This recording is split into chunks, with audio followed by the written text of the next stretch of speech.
저는 51살, 갓 쉰을 넘긴 중년 여성입니다. 거울 속 제 얼굴에는 지난 세월의 흔적이 고스란히 배어 있죠. 남편과 결혼한 지 어느덧 22년. 그리고 그 22년 세월 동안 저는 시어머니를 바로 곁에서 모시고 살았습니다. 이 이야기는 제가 겪어온 길고 긴 시간들과 결국 제 마음을 산산이 부숴버린 유산 문제에 대한 제 속 깊은 이야기입니다. 신혼의 단꿈을 꾸기도 전에 저는 시어머니와의 합가라는 현실과 마주해야 했습니다. 시아버님께서 일찍이 세상을 떠나시고 홀로 남으신 시어머님을 남편이 장남으로서 모셔야 하는 건 당연한 도리라고. 저 또한 그렇게 생각했으니까요. 결혼 초부터 한 집에서 시어머님을 모시고 살게 된 것은 그렇게 자연스러운 수순처럼 보였습니다. 그때는 그게 제 인생의 22년이 될 줄은 상상도 못했습니다. 시어머님은 강인한 분이셨습니다. 당신의 삶의 방식이 확고했고 모든 집안일은 시어머님의 뜻대로 이루어져야 했습니다. 냉장고 정리부터 설거지 순서, 심지어는 식탁 위에 놓이는 반찬의 위치까지도 당신만의 확고한 규칙이 있었죠. 처음에는 낯설고 어색했지만 저는 그 모든 것에 저를 맞춰갔습니다. 갓 시집 온 새댁의 유일한 길은 순응하는 것이라고 생각했습니다. 그렇게 22년이라는 긴 세월이 흘러갔습니다. 제 젊음은 시어머님의 그림자 아래에서 조금씩 바스러지는 느낌이었습니다. 며느리로서 해야 할 도리라고 스스로를 다독였지만 때로는 내가 과연 제대로 살고 있는 걸까 하는 회의감이 문득문득 밀려오곤 했습니다. 그 모든 것 중에서도 저를 가장 힘들게 했던 것은 시어머님의 노골적인 편애였습니다. 남편에게는 2명의 시동생이 있는데 시어머님은 그 중에서도 막내 시동생을 유독 아끼셨습니다. 막내 시동생은 결혼도 늦게 했고 하는 일도 변변치 않아 직업조차 불안정한 편이었습니다. 그런 막내에게 시어머님은 늘 한없이 너그럽고 애틋한 모습이셨죠. 마치 아직도 어린아이를 대하듯 감싸 안으셨습니다. 명절이 되면 저는 새벽부터 일어나 온갖 음식을 혼자 도맡아 했습니다. 허리 한번 제대로 펴지 못하고 쉴 새 없이 전을 부치고 나물을 무치고 갈비를 재웠습니다. 온몸이 쑤시고 파스 없이는 잠들기 힘들 정도였죠.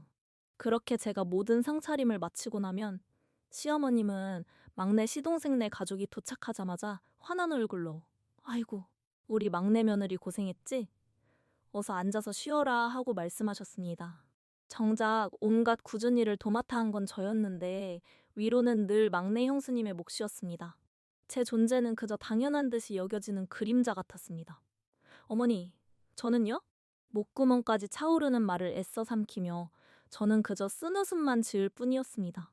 언젠가는 알아주시겠지? 언젠가는? 그렇게 스스로를 위로하며 하루하루를 버텨냈습니다. 그 서운함은 가슴 한구석에 작은 응어리처럼 자리 잡아갔습니다. 그렇게 묵묵히 22년이라는 세월을 견뎌내던 어느 날, 이제는 문제가 본격적으로 수면 위로 떠오르기 시작했습니다.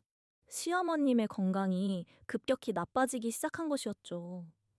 몇 년 전부터 거동이 불편해지시더니 이제는 혼자서는 병원에 가기 힘든 지경에 이르셨습니다. 당연하게도 시어머님을 병원에 모시고 다니는 것은 제 몫이었습니다. 새벽부터 병원 문 여는 시간에 맞춰 택시를 잡아타고 진료실 앞에서 몇 시간씩 기다리고 약을 타오는 모든 과정이 오롯이 제 차지였습니다. 집으로 돌아와서도 약을 잊지 않고 챙겨드리고 식사 또한 시어머님 입맛에 맞춰 조심스럽게 준비해야 했습니다. 내가 며느리니까 마땅히 해야 할 일이지. 그렇게 되뇌면서도 제 마음 한구석에는 언제 터질지 모르는 시한폭탄 같은 불안감이 자리 잡고 있었습니다. 이 모든 희생과 헌신이 과연 어떤 의미가 있을까 하는 질문이 제 마음을 자꾸만 흔들었습니다. 그러던 어느 날 한 통의 전화가 제 일상을 뒤흔들었습니다. 막내 시동생에게 걸려온 전화였습니다. 목소리에는 어딘지 모르게 당혹감과 불안감이 섞여 있었습니다. 그는 조심스럽게 말을 꺼냈습니다. 형수님, 어머니가 유언장을 쓰셨는데 그게 좀 이상해서요. 그 말을 듣는 순간 제 심장이 쿵 하고 아래로 떨어지는 듯 했습니다. 불길한 예감이 온몸을 감쌌습니다. 이상하다니 무엇이 이상하다는 걸까? 온갖 상념이 머릿속을 스쳐 지나갔습니다. 혹시 나에 대한 불만이 적혀 있는 건 아닐까 하는 불안감에 손끝이 차가워졌습니다. 막내 시동생의 다음 말은 제 예감보다 훨씬 더 참혹했습니다. 그는 조심스럽게, 그러나 또렷하게 말했습니다. 형수 이름이 없어.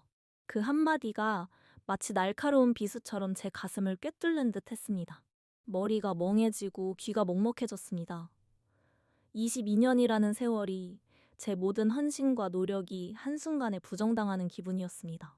내가 없다고? 설마. 그럴 리가. 믿을 수 없다는 듯 몇 번이고 되뇌었지만 막내 시동생의 목소리는 너무나 분명했습니다. 제 심장은 더 이상 뛸 힘조차 없는 듯 축 늘어지는 기분이었습니다.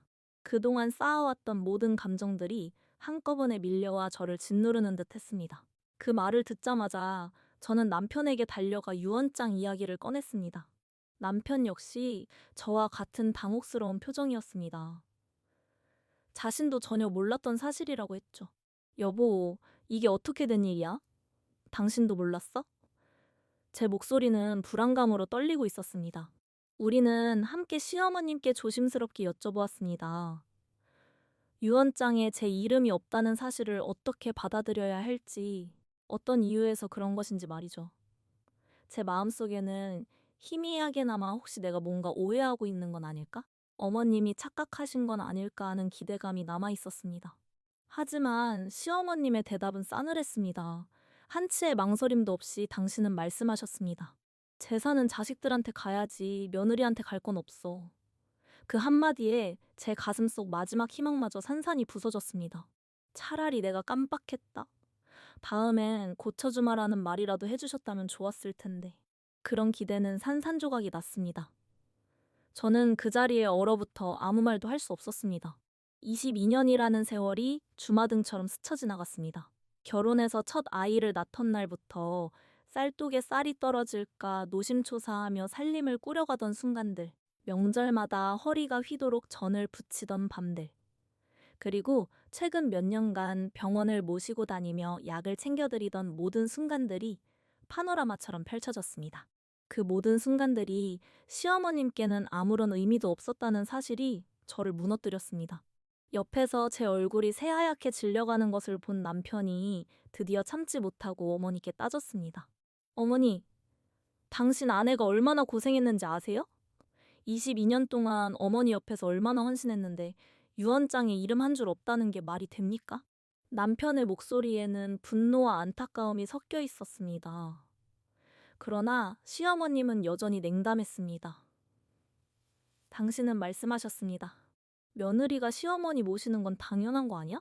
그 말을 듣는 순간 제 눈에서는 뜨거운 눈물이 왈칵 쏟아졌습니다. 당연한 것. 제가 그 모든 세월 동안 쏟아부었던 사랑과 헌신이 고작 당연한 것으로 치부되는 순간이었습니다.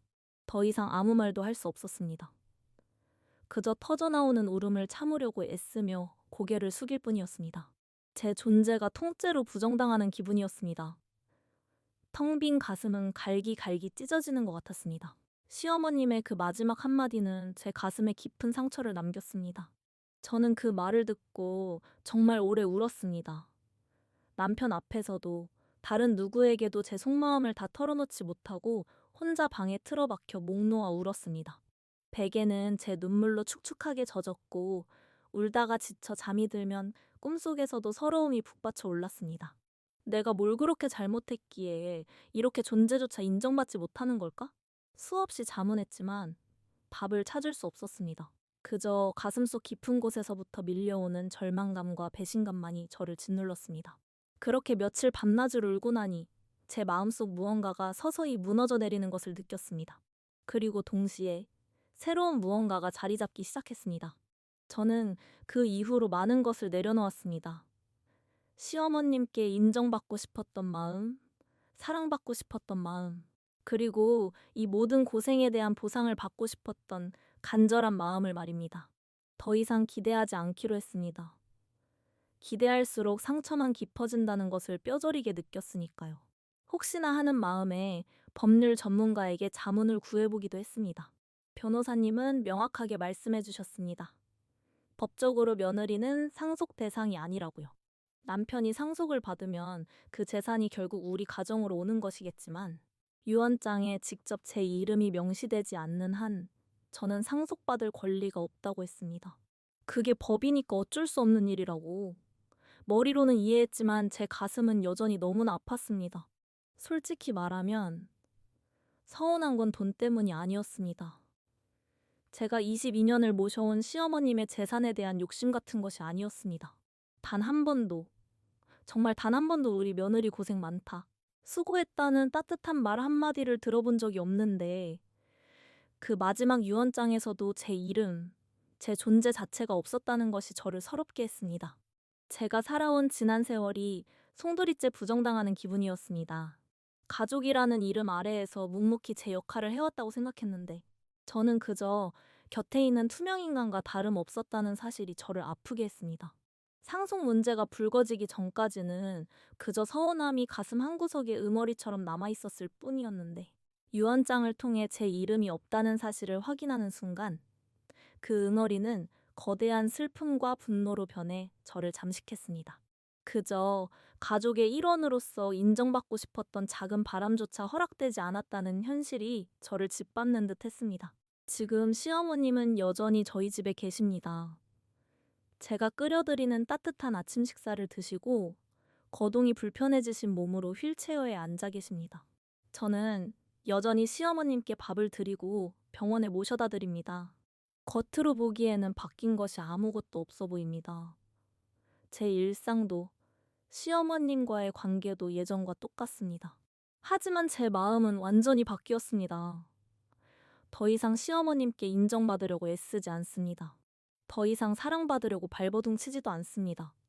이건 내 의무가 아니라 내가 선택한 일이라고. 내가 나쁜 사람이 되고 싶지 않아서 하는 거라고. 그렇게 스스로에게 되뇌었습니다. 어머님을 돌보는 이 모든 행위가 며느리로서의 의무가 아닌 그저 인간으로서의 도리를 지키는 것이라고 생각했습니다. 제가 나쁜 며느리가 되는 것이 싫어서 제 스스로를 지키기 위해 하는 일이라고 말입니다. 그렇게 생각하니까 아이러니하게도 조금 더 버틸 수 있었습니다. 마음속에 응어리졌던 기대감의 짐을 내려놓으니 오히려 마음이 한결 가벼워지는 것 같았습니다. 그 대신 제 자신에게 집중하기 시작했습니다. 제가 어떤 사람인지, 무엇을 원하는지 저 자신을 돌아보는 시간을 갖게 되었습니다. 저와 비슷한 상황에 처해 계신 많은 며느리분들께 감히 말씀드리고 싶습니다. 당신이 잘못한 것이 아닙니다. 당신은 충분히 잘해왔고 충분히 노력했습니다. 설령 그 노력이 가족에게 인정받지 못하고 때로는 당연시 되더라도 당신이 한 일의 가치는 결코 줄어들지 않습니다. 당신의 헌신과 희생은 결코 헛되지 않습니다. 누군가가 알아주지 않아도 당신은 그 자체로 빛나는 존재라는 것을 잊지 마세요. 억지로 인정받으려 애쓰기보다는 먼저 자기 자신을 인정하고 사랑해주세요. 그것이 당신의 마음을 지키는 가장 중요한 방법일 겁니다. 오늘 제 이야기를 끝까지 들어주셔서 진심으로 감사합니다. 이 사연이 혹시 당신의 마음에 작은 공감이라도 불러일으켰다면 좋아요 한 번만 꾹 눌러주세요. 당신의 작은 클릭 하나가 저에게는 정말 큰 힘이 됩니다. 혹시 저와 비슷한 상황을 겪고 계신 분들이 있다면 혼자 사귀지 마세요. 저처럼 이렇게 솔직하게 이야기하고 나누는 것만으로도 큰 위로가 될 수 있습니다. 구독하시면 오늘 의사연 채널의 새로운 이야기를 가장 먼저 들으실 수 있습니다. 오늘도 끝까지 들어주셔서 감사합니다.